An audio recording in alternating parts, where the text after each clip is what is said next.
ఖర్చులే ప్రతిరోజు పండగలే high power ఉల్లాసం హై పవర్ ఉత్సాహం హై పవర్ ఆరోగ్యం హై పవర్ ఆనందం గుంటూరు వారి XXL మరియు హై పవర్ హార్స్ దేశవాళీ మినపగుళ్ళు బంధాలు అనుబంధాలు మరింత దృఢంగా మరింత బలంగా కేంద్ర రాష్ట్ర ప్రభుత్వాలు కార్మిక వ్యతిరేక విధానాలకి పాల్పడుతున్నాయని సిపిఐ రాష్ట్ర సహాయ కార్యదర్శి ముప్పాల నాగేశ్వరరావు ఆరోపించారు. మోడీ పాలనలో భారతదేశం అప్పుల కుప్పగా మారిందని చెప్పారు. అమెరికా డాలర్తో పోలిస్తే రూపాయి విలువ భారీగా పతనమైందని చెప్పారు. గుంటూరు సంగడిగుంట రేగుల రాఘవయ్య భవన్ వద్ద ఏఐటీయూసీ ఆధ్వర్యంలో గురువారం మేడే వేడుకలు ఘనంగా జరిగాయి.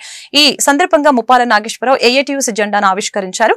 అలాగే కార్మిక నాయకులు జీవీ కృష్ణారావు విగ్రహానికి ఆయన పూలమాలలు వేసి ఘనంగా నివాళులర్పించారు. శ్రమ దోపిడీకి మేడే విముక్తి కల్పించిందని చెప్పారు. తిరిగి అదే వెట్టి చాకిరికి కేంద్ర ప్రభుత్వం శ్రీకారం చుట్టడానికి ప్రయత్నం చేస్తుందని ధ్వజమెత్తారు. కార్మికుల హక్కులను హరించి 4 లేబర్ కోడ్లను తక్షణమే రద్దు చేయాలని సందర్భంగా డిమాండ్ చేశారు. కార్యక్రమంలో ఏఐటీయూసీ రాష్ట్ర అధ్యక్షులు చల్ల చిన ఆంజనేయులు, నగర అధ్యక్షులు జి సురేష్, కోట మాల్యాద్రి, అంజుబాబు తదితరులు పాల్గొన్నారు. మేడే యావత్ ప్రపంచం రంగు జాతి తేడా లేకుండా జరుపుకుంటున్నటువంటి శ్రామిక దిన మహోత్సవం 18 గంటలు 16 గంటలు శ్రమ దోపిడీ జరిగేటువంటి దానికి వ్యతిరేకంగా 8 గంటల పనిదినం కావాలని 1886లో చికాగోలో జరిగినటువంటి ఒక మహత్తర కార్మిక వర్గంలో ఆనాటి ప్రభుత్వం దారుణమైన దమనకాండ చేసింది, రక్తసిక్తమైంది. అందులోంచి ఉద్భవించిందే ఎర్ర జెండా. ఈరోజు ప్రభుత్వాలు మారుతున్నాయి, జెండాలు మారుతున్నాయి.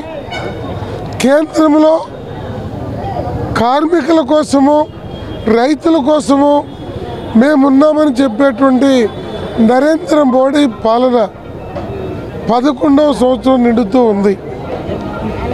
నేను ఇతర విషయాలకు పోను కానీ ఈ 11 సంవత్సరాల కాలంలో కార్మిక వర్గం వారు దినసరి వేతనాలు నిజ వేతనాలు తగ్గిపోతున్నాయి, ధరలు పెరిగిపోతున్నాయి, సామాన్యుడు బతకలేని పరిస్థితి ఏర్పడింది.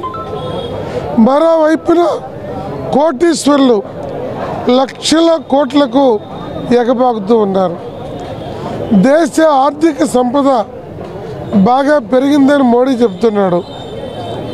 మరి పెరిగితే 52 లక్షల కోట్ల నుండి 200 లక్షల కోట్లకు భారతదేశం అప్పు ఈ 10 సంవత్సరాల కాలంలో ఎందుకు పెరిగిందో బీజేపీ మోడీ ఆయన మిత్రులు చెప్పాలి. రెండోది, అమెరికా డాలర్ ప్రపంచ ఆర్థిక లెక్కల్లో అది కీలకమైంది.